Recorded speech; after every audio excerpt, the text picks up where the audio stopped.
प्रभात महांती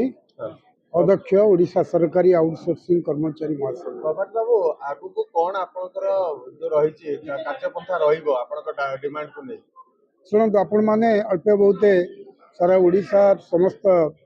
व्यवस्था जानी जे आम आम तीन गोटी दाबी नहीं आम आंदोलन करूँ गत मार्च मास 25, 26, 27, 27, 28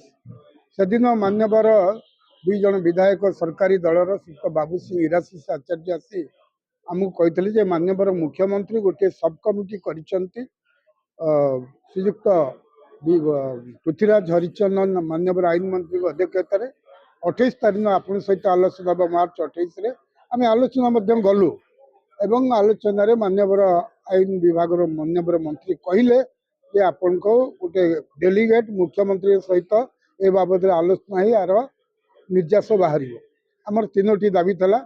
कि दुख और परितापर विषय आम सहित मान्यवर मुख्यमंत्री आलोचना दूर कथा अधिकंतु